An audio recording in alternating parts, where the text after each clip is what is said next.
Welcome to Downtime with Donnie. Your host, Nathan Downs, chats with Donnie Lockhart, a 35-plus year veteran of the fence industry. We get his feedback and opinions on fencing, construction, and everything in between. Let's join Donnie and Nathan now. Hey, what's up? Welcome, everyone, to another episode of Downtime with Donnie. I'm your host, Nathan Downs. We have Mr. Donnie Lockhart in the studio today. Donnie, what's up, dude? Hopefully everybody had a good Christmas and New Year's, eh? Yeah. And also... And go ahead. was okay. Yeah, it's good. Good. We also have Mr. Randy Ward sitting in with us. Randy, how's it going, bud? Great, guys. Cold out here in Oklahoma today. How was your Christmas and New Year's? Oh, fabulous. Good. Phenomenal. We're all here, living, breathing. It's a good start to the year. Can't complain on that. I can't say it was great for me, but it was good. I mean, Donnie had some personal stuff go through Christmas season and stuff like that, but that unfortunately is part of life. Yeah. And not to mention COVID no kidding, right? from somebody. I don't know who. It was probably for Lexi, sure, but somebody. Pretty sure. Somehow I didn't get it. Did you get it, Randy? No, you were here. I never get COVID. I don't believe in COVID. Wow. Yeah. I wish that worked. It's not called COVID no more, by the way. It's called literally, the flu. I was looking yesterday. A year ago today was when I was still stuck at my house. And I will tell you what, I think I got COVID 3 times. And a year ago was the worst. When I was gone for that 5 or 6 days straight, I mean, I thought, so this is a pretty funny story. So I finally called my doctor and I'm like, man, something's wrong. Like I can't kick it. I'm a big guy, so I'm like watching TV and they're like, if you're fat, you'll die. And I'm like, oh my God. So I'm sitting there going, no, I don't want to die. I was like, well, and I had already made up my mind. Like, I'm not going to die from this. That was my mindset, right? I'm like, whatever, dude. But I'll be honest. I got a little scared there about day 5. Cause I was like, Ashley's like, how you feeling? I was like, I don't feel right. Like, I just don't feel right. Something is wrong with me. And she goes, call Doc. And he does the teledoc thing, right? And so I call him up and I'm like, bro, you got to help me. I was like, I've had COVID for, 5 days. I feel like, I really feel like I'm not doing well. I've got a pulse ox. I'm looking at it. My oxygen's dropping. Something is wrong. He goes, I got something for you. I'm like, okay. Now he's like super cool, like hippie doctor, but he's actually our kid's pediatrician. Just added a little bit of OBD, or what is it called? The oil for... Oh, like essential oils or something? No, like that, for... I can't remember the name of the... It's got THC or whatever. Oh, He's yeah. got all that CBD stuff oil in there. and If he's stuff like that part that. hippie, he's probably one of them. Nah, he's a doctor. I'll give him that. He's an MD, not a DO. Well, doctors prescribe it. Fair enough. But listen to this. Is funny. He goes in and he says, hey, I've got something for it. I called in a prescription for you. So Ashley goes down, runs, grab this prescription. And he's like, he said, text me in the morning. I'm pretty sure you're going to feel better. So it's 6:00 in the morning the next day. I wake up, sit up in the bed. I'm like, what is wrong with me? Oh my gosh. I walk out of the room. My family is asleep, but they're like mortified when they see me because I went out and went for a walk. I took the dog for a walk. I was like cleaning the dishes, doing all that stuff. They wake up finally and they're like, what are you doing, freak? And they said, yeah. They're like, well, yeah. They're like, what's happening here? I was like, oh my gosh, I feel amazing. I mean, my wife was like, man, you look great. And I'm like, oh man, I feel awesome. So I'm texting him. I don't know what you gave me, but oh my gosh, it's changed me. He goes, I gave you an antidepressant. Oh my gosh. And I go, bro, what? And he goes, well, what you told me was, it sounded like you were just like your body was down.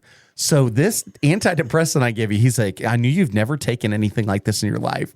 So I gave you a perfect dose to literally tell your body you are fine. And bam. And That's what happened. Please send me a new subscription. So Donnie, that's what I said to him after. I was like, can I stay on this stuff all the time? He said, nope. And he goes, but he said, you got 7 days of it. And oh my gosh, that was the 7 best days of my life. And he's like, yeah, he said, no, chemically, like, again, he knows, like, he's done all my blood for years and stuff. So he's sitting there going, you don't need this. You don't need it. He's like, your hormones are fine, all these different things. But he's like, but what is in this is the thing that I knew would flip the switch to literally do a 180. And it did. And like I said, kicked it right after that. COVID's gone. I'm sitting there going, it was incredible. But I asked him, I'm like, hey, anytime you like see me and I don't look like, can you just, give me a little one day give me that morphine pill or the codeine pill where I feel way better. Hilarious. It was hilarious. So anyways, there's our COVID story for the year. We're never mentioning that again, but it was funny. It was a funny story. Donnie, as we were getting online here Thursday, this coming weekend in Tulsa is the Chili Bowl. And every year with the Chili Bowl, that brings a special orange friend in town. And that orange friend is not Donald Trump. It is Joe Everest with Ozark Wireworks and ozarkfence.store. So Joe's bringing us, which I don't know where we're going to put this yet, but he's bringing us a couple more pallets of chain link because we need them. Mm-hmm. Oh, yeah, it's coming. We're going to figure this out. Donnie's just getting this dropped on him right now. So we got a couple days here. But Thursday, he's coming in. So when this drops on the podcast, he'll be coming in that day. And, man, Ozark Wireworks, Donnie, tell him about it. I know we talk about it all the time. So, yeah, and we talk about his wire all the time because all the guys are happy with it. All your customers are happy with it. I mean, we get good reviews on it every time. Yeah. I still think it's a little heavy. Like I said, for me, it's definitely a heavy wire. But as far as your look on the job, definitely awesome. better than anything I've seen. So it's so heavy. And once again, still haven't got to look at his website for his tools that he sells. But never think about it. I always got something going on. But I need to Now's have the him time. some. Bring him Thursday. Yeah. Actually, you know what? When we get off here, you need to go on the website because we probably even need to talk to him about the fittings and some other stuff like that. There's several different things at wintertime. It's always a good time in your fence company or gate company or whatever you're doing in the trades to make sure you evaluate what you're going to need for the year coming up and start making plans when it's not gangbusters busy. And that leads us into today's conversation. Oh, by the way, if you need wire, contact Joe and his team over at www.ozarkwireworks.com for all of your chain link needs today. So, what the three of us are sitting down to talk today about, and Donnie, we'll start with you, is you, Randy, you guys both have way more experience in the field than I do, like in the business of this, decades of experience. So I always find it interesting because I remember I was at Ameristar during the housing bubble burst of 2008. And I remember exactly how that affected us. But Ameristar was so big and had so much market share that there was a lot of insulation that happened. Like even when we saw our sales start to decline, there was shifts that we could do because we dominated the market, the space, to adjust. You know what I'm saying? To didn't slow them down, though, did it? No, that's what I'm saying. Like, and you got to think at that point, Montage was only 3 years old. So there's still such a trajectory of growth that was going to happen of continued, like, the people understanding what we were doing, how we were doing it. I know we started doing the industrial lines right about that time and stuff. So there was a lot of changes happening positively. So we see each one of us is seen online where these guys are starting to freak out, right? It ain't COVID. Like I told you, Randy, earlier, this ain't COVID anymore. We are past that giant boom of business. We got our COVID baby businesses out there that are all young guys and gals trying to do their thing. We got all these established brands that have just been on autopilot, not trying to get better, not trying to do anything, just taking in the natural growth that was in the market. And then now, since we've seen since the summer, just nosedived off. As Joe Everest has actually looked through his calculation numbers, we'll probably be back to normal of 2018, 2019. So this is a normal period, right now from where it was 4 or 5 years ago. I thought that was interesting too, because he actually showed me a graph and a chart that they have from their leads, their sales, everything. I mean, it literally has gone right back to where it was. Okay.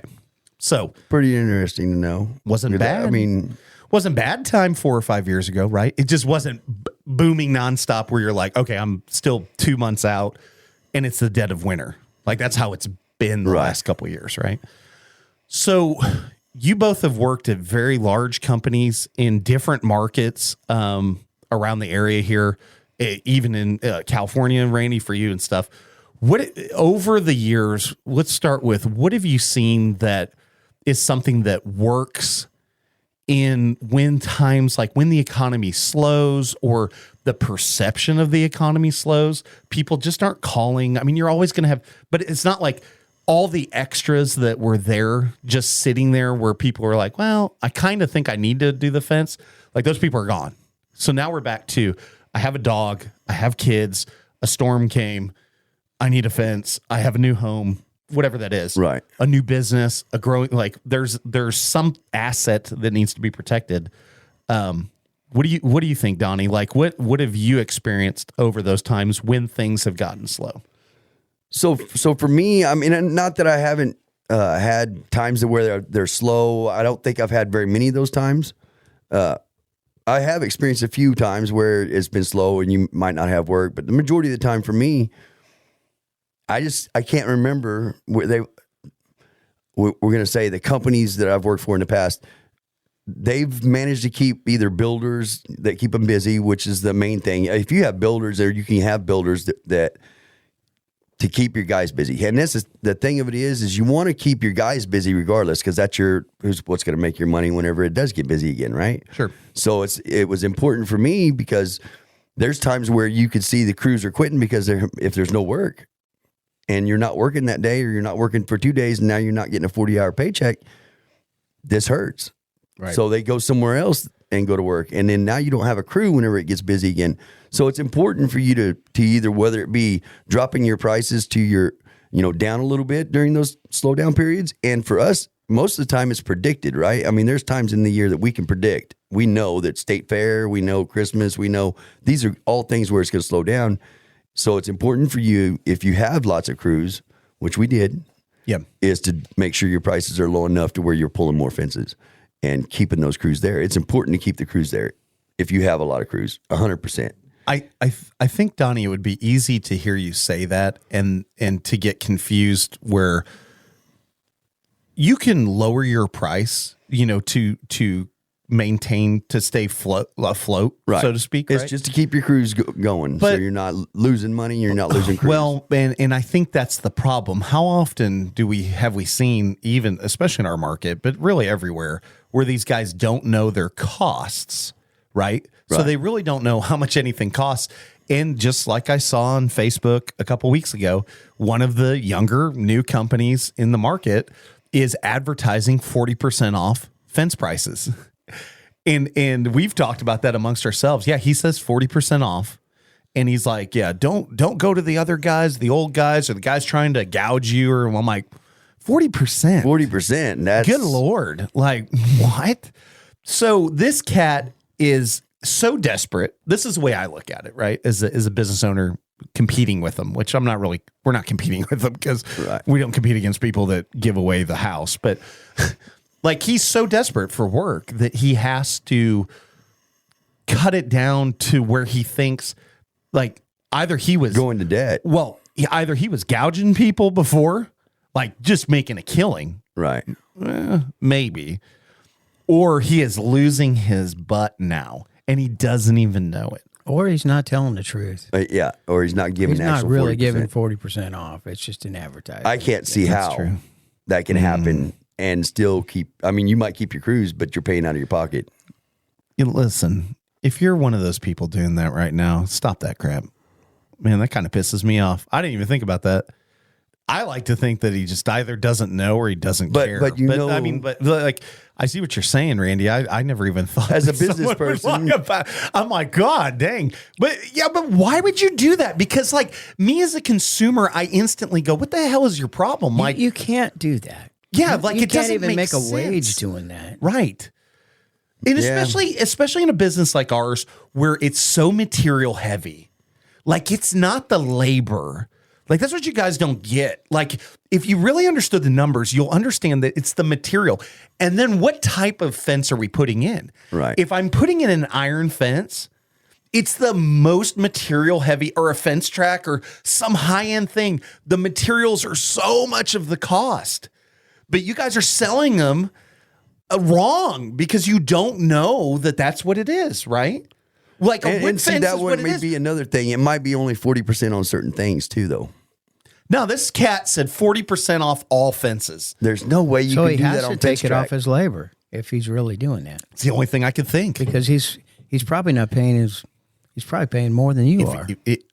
Man, I can't even see Yeah. it even if he's doing the labor part. 40% I know. in the fence business?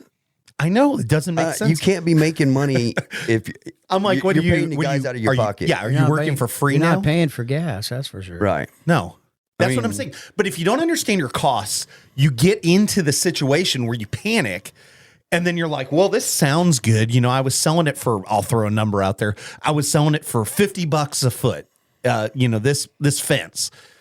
And now I'm going to sell it for $30 a foot. Well, what the frick? Like, where, why? How did you come up with that number? Like, Yeah. did you just grab something out of the sky and be like, this sounds And you know good. what would happen even if we did 20 or 25% here? You wouldn't We wouldn't make it. any money. You'd be Yeah, I laying mean, me you'd off, that's die. for sure. You would be We getting- would lay Randy off. Yeah, in a you'd be in the heartbeat. red the whole time, and you would have to pay that back somehow because there's no way you would be in a profit, Right. and there's no way 40%. I have never heard of any company 40% is going to make money. Somebody's paying it out of their pocket. It's coming from somewhere. I would say that if there's fence companies that have been in business for 10 years, this slowdown is no surprise. Right. Sure. Zip. And if anybody's been listening to Nathan and Dan and Joe, they've all known this was coming. And personally, and I've been saying it for 2 years, it's not a slowdown, it's a correction. Right. Because my entire career in the fence business, if it's oh my God, what are we going to do tomorrow? And then it's, oh my God, how are we going to get this done? Because it's always up and down, up and down. You're so busy, you don't know what you're going to do, or you wake up the next day and you're like, oh my gosh, what are the crews going to do tomorrow? All right. On it. So I think this time right now, and what, I heard Dan Blanc talked about on his podcast, he did this last year. Now's the time to dig. There's two ways to look at it. Now's the time to really plan and evaluate what your future is going to be, because we're going into probably, this is an election year, and it's going to be one of the dirtiest, nastiest, ugliest election years we've ever had. And so it's going to keep everybody, don't know what to do.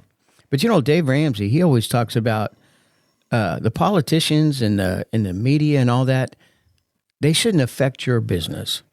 We have to just run our business the best way we know how. We look inside. Is there places we can cut? Are we heavy in areas? Are we keeping too much inventory right now? Do we need this much inventory? Is that money better off in the bank right now than out in our yard? Sometimes when times are good, we need inventory. When times are lean, let's get it as we need it. What's our labor force? Are we carrying somebody we just like them, but they're not very productive? What do we do? That's... It all plays a fact on whether Nathan keeps track of all that stuff too. For us, he knows most of the time a lot of the times when prices are fixing to go up or down, and you adjust accordingly. Same things, whether you keep a lot of stock or whether you keep very little stock. And it's, and here's another time too. If what I've seen in my career is when the economy turns, it's residential that slows down. So if you've got a good mix in your company of residential and commercial, right? Your commercial is going to carry you when times are a little bit, your residential slows down. If you've got into access control, when things slow down, you lose those people. They go get a job. Right. And it's also an opportunity to find some really good people sometimes. If you're planning, like for Radius, Nathan has got a long-term plan, and if the right guy walks into walked into Radius today, the right guy walked in, whether we got a spot for him or not, Nathan's going to probably go, oh, we're going to figure this out. Yep. Because let's get rid of Donnie and bring you in. Shoot. No, we ain't talking about getting rid of anybody. No, we're just talking about growth, you know? Yeah. And so it's really a mindset. Do we panic or do we dig in? And if you know, and like I heard Nathan say on his podcast this morning, this is the best time on the planet to be in the fence business because you've got books, you've got mentors, you've got coaches that are not just some random business coach, but these guys are fence guys. You got the Matt Warners and the Robert Whitakers and the Tony Thorntons out there that are wanting to help. Do they do it for free? No, they got to make a living. But there's a lot of guys. I mean, for the past 5 years, I've had random people pick my brain. Nathan has, for years, just called me and just picked my brain. There's guys like me that just love to help. You know, what should I do now? Well, I don't know your situation, but I was in a similar situation and I did X and it didn't work, you know, so let's try Y. And because I tried that and it did work. So be humble enough and not so full of pride to reach out and ask questions. And Nate had some really good, you know, if you're new and you're green and you don't have tons of overhead and things just don't look good for you now, and you know you need more experience, maybe pull back and go get some more experience. Come back in a year and you'll be stronger and better for it, you know, or dig deep, realize that you don't know what you don't know and go find it. It is out there. We are in information heaven right now. And all the old so parts out here. Just don't panic because I'm telling you, this is normal. The fence, you're not always going to have 10 crews just running and gunning. Sometimes you have the big guys will cut back to 2 or 3 if they need to. Yeah. You know? And they plan for that. They keep their key people. They make sure they keep their key people busy. They don't want to lose their key people and keep your key people. That's good. And you know, you may have to call the herd at this point too. Like that's not a bad thing. Like I think every company as we grow, there's always going to be a couple people that don't fit the culture anymore. Maybe things have changed. Maybe it's grown past them or whatever. And this would be one of those times to evaluate that and go like, hey, are we still all going the same direction? Like we've got this one person and they may not be a Cancer or they may be a Cancer and you just need to, but if they're just there and you're like, they aren't really bought into it and stuff like that. I mean, we had that at our last company. You know, there was a couple meetings that we had, Donnie and I, with all the other managers. And, you know, you're sitting there going, you know, we watched a leadership thing and it was talking about drawing a line in the sand and like, which side of the line are you on? Are you in or are you out? You know, and I'm on the line. But like, you know, but that was a great topic to be had at that point, because it allowed us to evaluate where everyone was at. Like what are our personal expectations? What are the company expectations? And then see where things fit and where they don't. And where you want your employees to be is on your side of the line. Yeah, of course. Right? Right. 100%. Every time. So Nathan, you just said you don't think it's a good time to look at culling the herd. Okay. Now I'm not talking about you just lay off people to be laying off people, but we all know that we have people that are just hanging around, and we're a for-profit companies. You know, we're not on the welfare system. You know, one of my mentors, he was a good friend, Cotton Presley, who's retired from the fence business now, but one of his sayings, he'd say, you know, sometimes you need a good hiring and sometimes you need a good firing. You know, gets everybody's attention. You know, hey, we can lose our jobs if we're not performing and we're not doing this, because the company, if your culture is correct, you know who doesn't belong anymore. And it takes a lot of courage and you don't have to be mean about it. You know, Dave Ramsey talks about, you know, sometimes people just don't fit, and you bring them in and you just give them permission to go be someplace else. You know, we know you're not happy. If you're not happy, I had a guy tell me, I'm going to go look for another job. I said, well, good luck. And he was just shocked. I'm like, I said, well, look, dude, if you're not happy, I don't want you to be here. I want you to be happy. That's going to be most people that you work for. If you say that, are going to say, see ya. So I do think this isn't time. I mean, Dan Blanc talked about doing it, and it wasn't easy. Right. But you have to look at the long-term health of your business. And I worked for a company that just out of the blue, they just laid off a bunch of people. Everybody was shocked. A guy came in one day, was there for an hour, turned around, left, and we were devastated. And there's still repercussions from it. There was no rhyme or reason for it. And I'm not talking about some corporate deal, but I'm talking about we are mostly small businesses, that personality and culture is so extremely important. And if you have those people that every time you bring up an idea, that won't work, or no, that won't work. No, that won't work. Well, you shouldn't try that. We tried that. It won't work. This is how we always do it. Maybe you need to take a keen look at that guy and say, hey, let's talk about why it might work. I'm not saying just cut them off, give them an opportunity to coach them. Yeah. But if they're not coachable, right. We don't need them. That's the majority of the offense people, by the way. They're not very coachable. They don't like to hear the answer from somebody else. But you're like literally speaking to exactly what Randy's saying, because you are that guy, Donnie. Right. Like so here's the thing is the only reason I have a problem with it is honesty and upfront businesses where they're upfront with their employees is rare. Right. It's just rare. So why did that employee stay there even when it was good? Why did you not have this problem and say, hey, you need to find another job right from the beginning because he wasn't a fit all together? Well, I'll tell you why. You waited till it was slow. Well, because when it was going to make it hard for him to get a job. Because how many times, I'll tell you why. Because I had a superintendent. I'm like, why do we got this guy? We got to get rid of this guy. I need bodies. I need bodies. And that's why you do it. And lots of times you do it out of fear. You might have a guy that's pretty productive. He's actually pretty productive, but everybody hates him. Nobody respects him. He's just a bully. Or he just, he just brings the culture down, but he's productive. So you're afraid. I don't care how much you talk to him, he intimidates you. And sometimes that guy, you get rid of that guy and it's a breath of fresh air.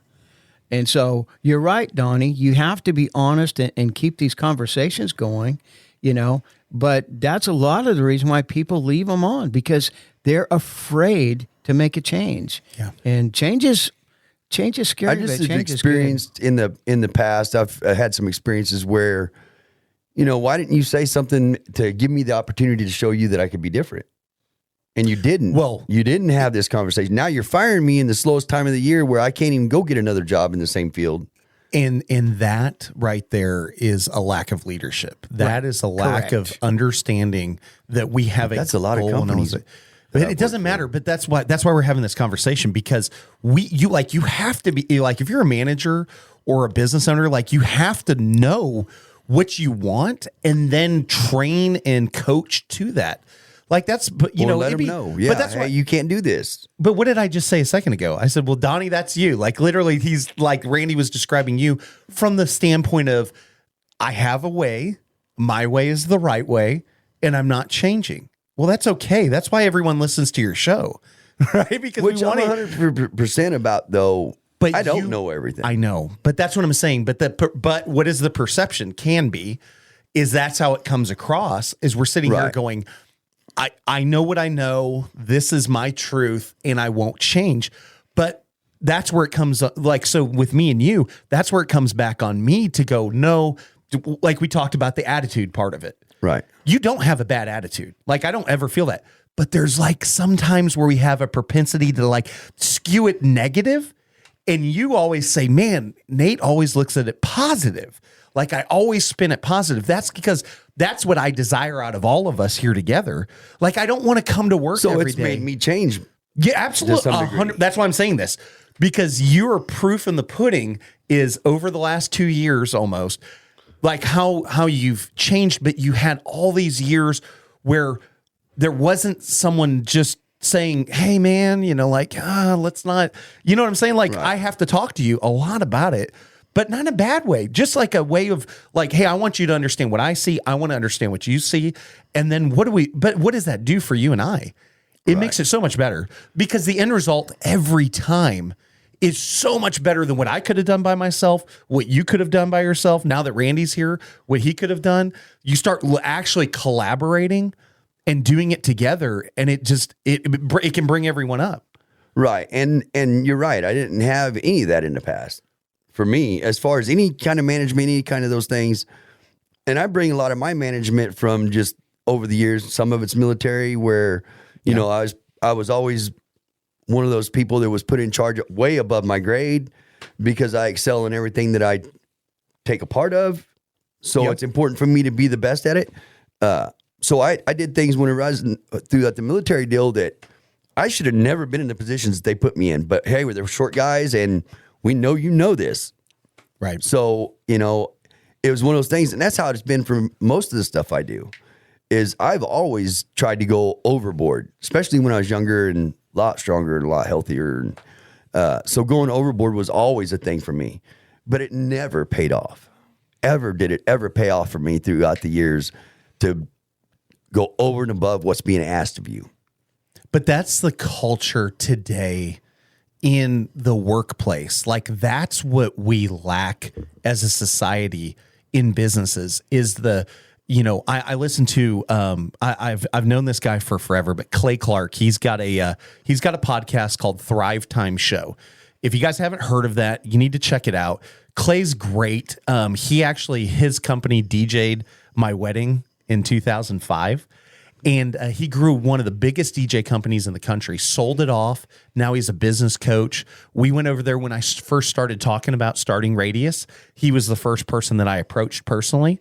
And we sat down and he's like, dude, this is going to work. Like it's going to be huge one day. I'll go, well, I appreciate that.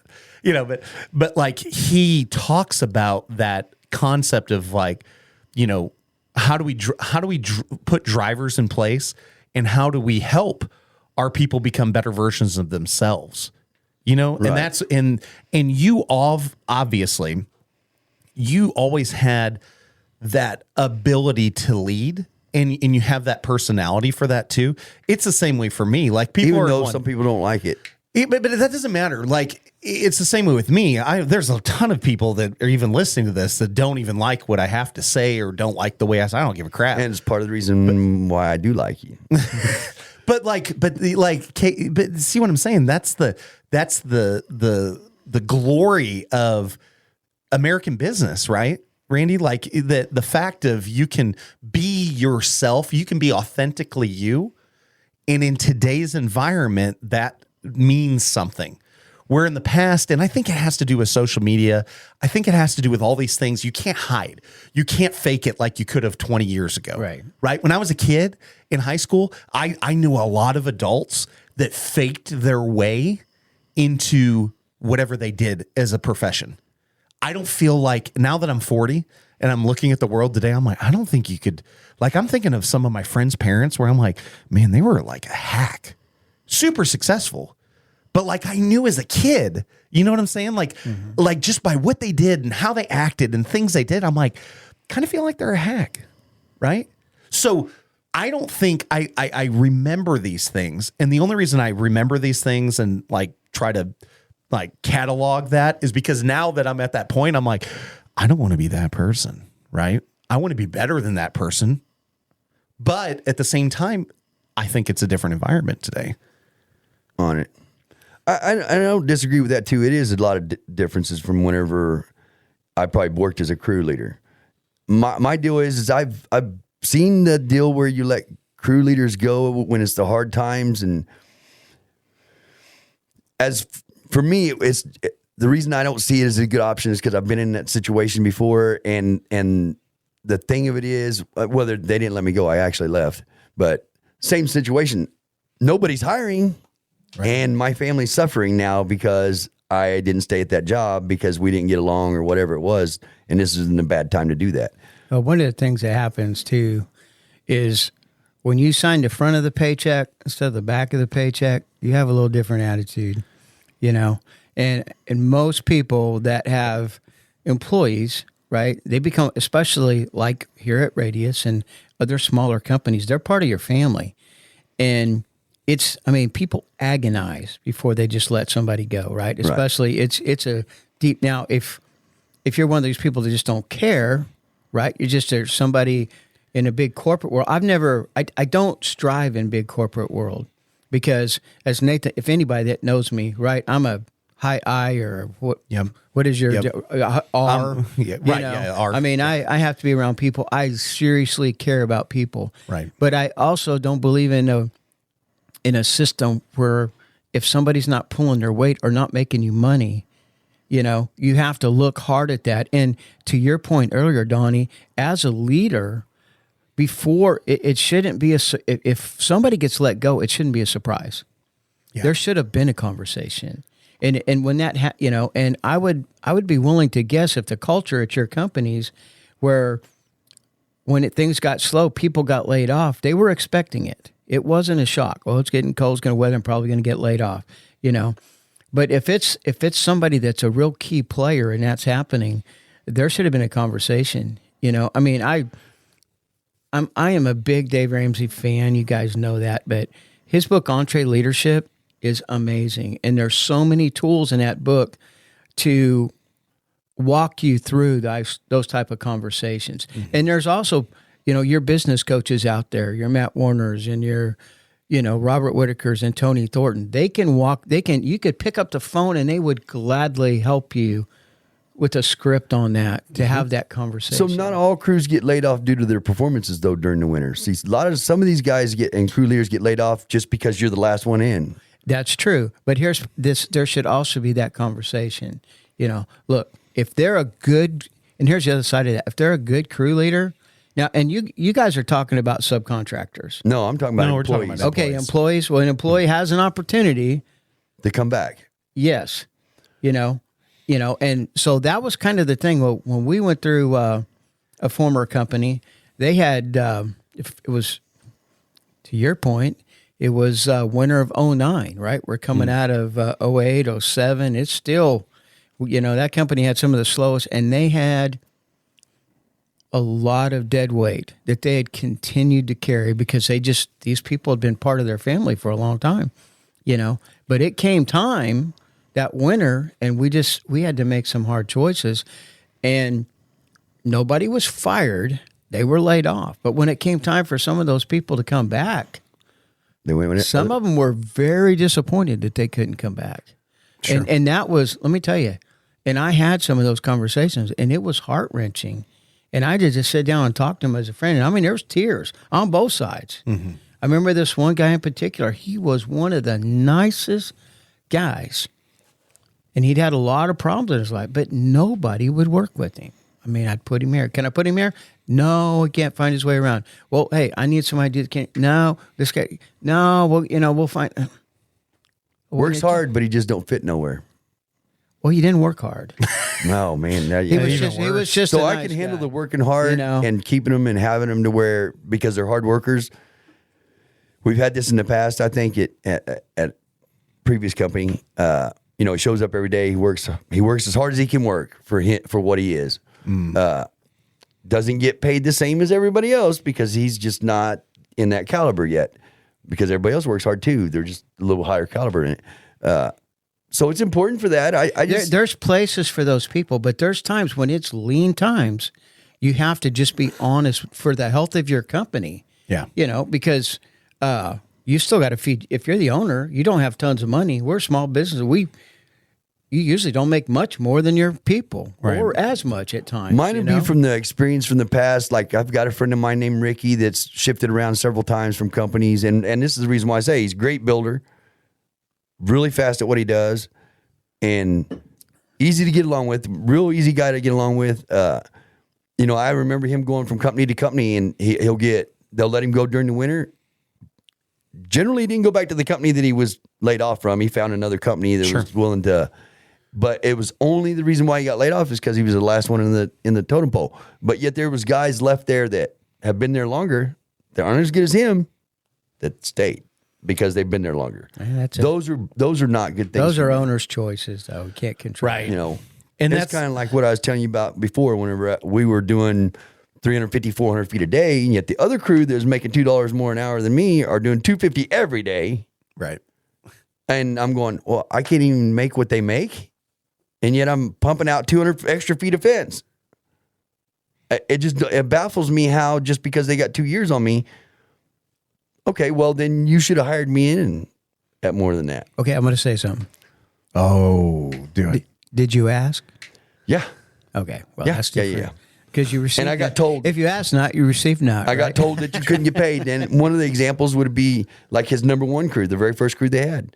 Well, he only made this amount. So when I asked for that, a certain amount to come back, this was after coming back, I actually left on a cable contract. And he was like, well, I don't pay my first crew any better than this. So no, I can't pay you that. And I'm like, up your first crew's pay because he's underpaid. You kind of deal, and those kind of things. So and that's been like that in the fence business. I'm not saying that it's not changed over the time, because it has. Because Again, people it like goes Nathan, back to signing the people- front of a paycheck or the back of a paycheck. That's how people look at things. Well, I think your owners of the newer owners that are in some of the fence companies that are successful, or like people like Nathan, it's changed a lot for that because they're willing to do that. So they're willing to say, okay, well, at the evaluation of you, I'm underpaying you. yeah. Kind of deal. And that's a very good point. I think that culture is changing. It's had to. Yeah. And that's what's began to But it's elevate people like Nathan that's doing that. It's But not. that is correct. It's not the old employers. It's not Right. Well, they're going to have to survive They will.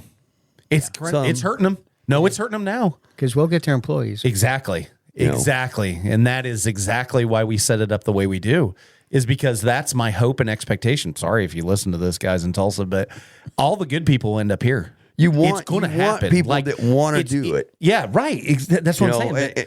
They're like, if you create it, it's just like what Matt Warner has done up there. I mean, look at how big his company is. But you talk to some of his people. If you went up to Waverly, Nebraska, and talked to his different companies, like there's a lot of really, really, really good employees on the team. So you have this level of expectation, and then they bring in people that they know. We were talking about your nephew and stuff like that. Like, we're not hiring for what do you know? Like even when you came to me, Donnie, it only worked because we knew each other. Right. You know what I'm saying? So it's just like you, Randy. I mean, I've been trying you to. knew what you were getting before. I was trying to hire started, Randy for so. 4 years, for other companies and all sorts of. I was talking to Randy all the time, like, hey, if you want to make a change one day, and here we are. But like, that's an expectation. Like, that was establishing something different. So you want to have the people. You want to have people that have that high caliber. What's the word I'm looking for? Character. Thank you. And then we hire for character and, fire for production or whatever. But you're not going to have to do that if you get the right people that want to learn, that want to grow, that are willing to change, that want are willing to to do for the company. Right. They want the company they have the desire for the company to be the best or to be better. But what has happened over the last 10 years, right? The marketplace has shifted where we knew that companies didn't care about us as employees, right? So now, especially in the last 5 years, what does everyone decide they want to do? They want to start their own company because the company they work for is crap, right? And that's the not feeling. No, taking care of things right. No. It's crap. That's how an employee views it. If you're in a bad environment, right? You're just like, this sucks. I'm not getting treated right. I'm not making enough money. I'm blah, blah, blah. Everything's bad. Especially if you know that you're not. Like, But you have other companies that are willing to pay more. You're literally proving my point. Because they're coming in every day going, the frick, I'm working my ass off and you guys aren't doing nothing for me. And like you're a bad employee. It's at the end of the day, that's everyone wants to know. You turn into a bad employee, yes. Well, that was my experience at Ameristar. Like, I can bring all my bosses on here and like, how do you fire the number one salesperson? Sorry, everyone that worked with me back then. I knew I was the best. I knew it because I had spent more time than anyone else on that sales floor.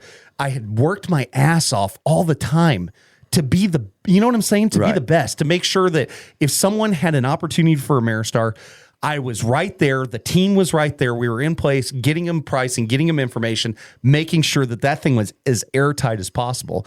A lot of things we developed, a lot of systems and processes in selling it, in specifying it and making it happen. Okay. So then how do you get rid of that person? Because at the end of the day, my heart wasn't in it. Like I was that person that was like, I don't want to be here.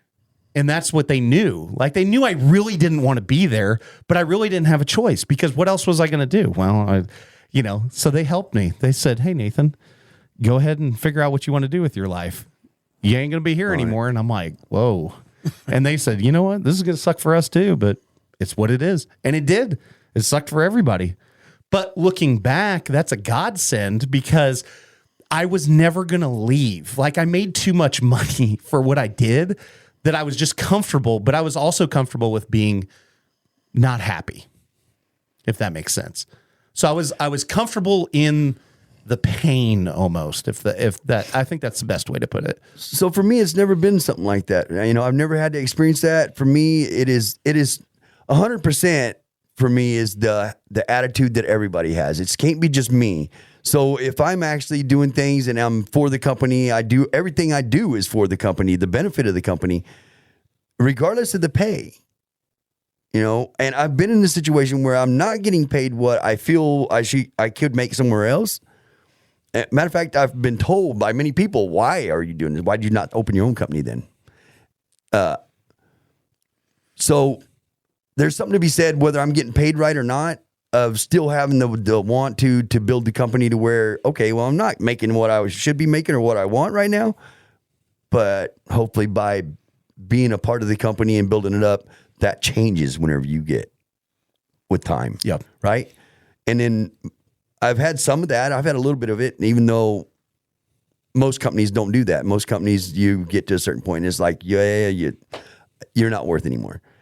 Well, for many years, I was worth a lot less, right?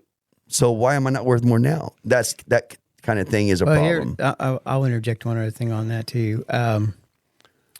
We probably never paid what we think we're worth. Okay, to be honest, I mean that's just I guess my deal. I've never, if I feel like I get an employee mentality, it's time for me to leave. Right? Yeah. I mean, I am the, I guess I'm part of the Entree leadership crew. I've always felt like, I'm like you, Donnie, I ride for the brand. If I don't ride for the brand, I feel like I'm stealing. And hence, I'm with Radius, at, believe it or not, a lesser pay than what I was in my other company because I wasn't happy. I didn't, and you gotta be happy. You gotta be content. And, if you feel like you're being undervalued, even though you were doing your job, that does come through in your attitude. It comes through in your conversation. And so again, there's all those are things where that Nathan, I know, has helped you a lot in that. And he's helped with the attitude of because I'm telling being you, negative. Attitude is some king. degree. I'm telling you, attitude is king. We can hire for somebody with a good attitude and train them to be a good employee because, even if they're slower, because we know they can be successful. Mm-hmm. But man, you can have a great employee with a sucky attitude, and it's like, oh my gosh, why don't I wish I didn't do so good, I'd fire him, And at least that's me. That's because I have, and I wasn't always, it's easy to be negative. You have to learn to be positive and learn to see the better things. And I know we've got way off topic here, but it does go back again in these slower times. It's a time to reevaluate yourself, reevaluate your business. Am I just going through the motions, or am I just a treadmill operator is what Dave Ramsey calls it. When we're not working on the business, we're just in the business. Now's a good time to be a little introspective. And I'm going to tell you another thing on that note. Sometimes you've got to pull back and put your bags back on and work and get back in the business. It's to survive a slow time, Yep. So just, now's a good time to just to reevaluate, and don't be discouraged. This is a correction. The fence business is not going away.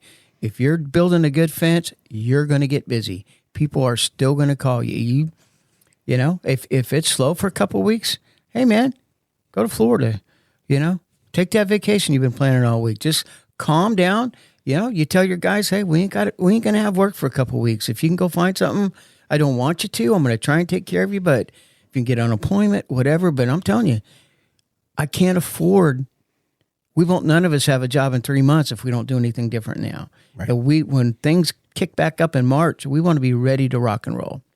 And I So just don't had the panic. opportunity to work for a company that didn't do that. Like if there was no work, come into the shop. We'll find work for you. That's great. And you know what? That's because you were a valuable guy. And I trust me, I've never been laid off. Okay. But I've been a part of other people, and it's painful and you hate it. But you know, you have to understand from the business owner's point of view sometimes. And I guess that's all I'm trying to say. If those of you that are business owners, and even some of those you guys are employees, you know, take a look and have some compassion on that owner. You know if they're struggling or not. Right. You know, just because they have a new pickup, you know, they might have a $1,200 payment on that now they can't make because they bought that thing when they had lots of money. Mm-hmm. But now they've been trying to keep everybody busy, and that Me nut as an is going employee away. bought that $50,000 truck too when it was lots of money. You know, but that's absolutely correct. It's just a hard You thing know? to do. I fired lots of people over time, but you know, even whenever it's a good time for building, it's hard to fire somebody. and It's tell them they gotta never- go. it's never so fun. let alone when it's slow When it and you know they becomes can't get another easy, job. If it becomes easy to fire somebody, it's either A, because they were a real jerk and had it coming, or B, you need to take another introspective and see where Some your of them heart don't is. take firing very well, No. and you feel like you got to call the police because you're threatened. Had a few of those. That's Donnie's wrap up with a bow on it right there. So I will close this whole conversation real quick with Randy said something that I thought was pretty appropriate there. I think one of the things over time that I get most frustrated with, especially the gym environment, right? It's a new year. Everyone's showing up at the gym. Yeah, right. And resolutions and stuff. Okay, cool. But one thing that used to really irk me at the gym was these people that would come in and they would get on the treadmill and they'd do a treadmill for 40 minutes an hour. And that was their workout. Now, is mobility and movement and stuff like, yeah, okay, yes, these are all important things. But just the act of getting on a treadmill for an hour at a time is never going to make you stronger. Like, you see what I'm saying? Like, it's a misperception in your brain. It's not going to make you lose weight. It's not going to make you do. Now, could all these things happen in conjunction with doing that? Of course. Should we move? And again, I'm using the gym as a very simple, like everyone listening to this can understand what I'm saying, right?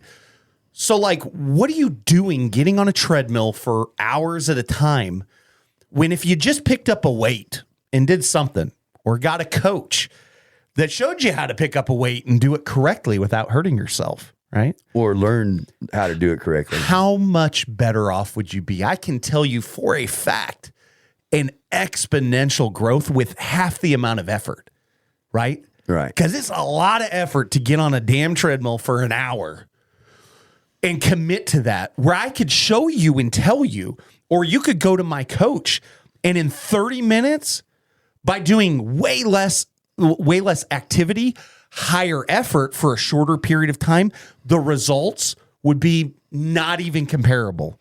Like, I'm talking not on the same planet. You're literally going two different directions. Right. So it's business, right? It's what are we willing to put on our businesses? What are we willing to put on our work? What adversity, or, you know, your muscles, you have to tear your muscles down to make them stronger. Like, I'm not going to bulk up if I'm not literally tearing my muscles down to nothing, then doing things in the recovery to go back and do it again. Business is the same way. Like, we know that. Like, if we're not getting phone calls, there's a reason you're not getting phone calls. Right. Today is the wrong time to fix that. You should have fixed that crap 6 months ago. Right. Or like I saw on these, like I talked about on the last podcast I did on my main one, if I go on Google or online and see that you do crappy work, you do crappy work. I don't care what your excuse is. Why are you in that position? You should have already been working towards not having people know that you do substandard work. And getting less calls already. Right. It's only going to hurt you more. Right. But like I said, the treadmill idea is really kind of resonating in my head, Randy, where you're sitting there going, just the act of doing it is one step, but we need to evaluate and look in ourselves or get someone that can look around us to understand, are we doing the things today that are actually going to lead to success? Are we, I used to ask people this all the time. You guys will like this. I don't know if I've ever said this on them, but I used to ask people when I would hear people that were older than me. I was in my 20s, and I'd hear people that were in their 30s and 40s, and they sounded, especially at church, I would hear this, and they sounded dejected, like they were successful, to some extent. They had a family, they had the things, the American dream, right? But I would hear them talking to me, and I was so young. I was like, man, are you busy getting by? Or are you busy getting ahead? Because you're saying you're busy, but are you busy getting by? Or are you busy getting ahead? And I remember one of my good friends, I asked him that because I could hear him in his voice going, the hell is it? What's his problem? This guy's a stud. He's 6'4", Puerto Rican, huge cop. I mean, I love this guy. He's a freaking stud. Like you saw him, you'd be like, oh my gosh, this guy, beautiful man. Just me. a freaking stud. No, but you see what I'm saying. But I could hear in his voice. I'm sitting here thinking, what are you talking about? You got a beautiful wife, beautiful kids. You got a house on the good part of town. I'm like, you got a great job. You're a cop, super respected. What's the problem? But he was saying, I could hear it in his voice. And as a friend and someone younger than him, I'm sitting there going, bro, like you sound like you're busy getting by. It sounds like you're not busy getting, like you're not trying to achieve something more. Or don't know how. And what that did, and what I hope this conversation does an hour later, is that it sparks something inside everyone that listens to this. It's a new year. It's 2024, right? It sparks something inside of everyone out there. It sparks that desire. And who knows what it is, but there's a desire in your heart to do something this year. Now it's time to let that spark become a flame, grow into a fire, because no one cares about anything but everybody. You set yourself on fire, people will come watch you burn. So true. Mm-hmm. So true. So that's all we got. We'll wrap this one up. We'll see you guys on the next episode. See ya. Thanks for taking a little downtime with Donnie and Nathan. The opinions and comments on this show are of the participants only and do not reflect that of its sponsors or partners. For more content and information about Radius, visit www.protectingyourradius.com. Give us a like, share this online, and look for us back real soon.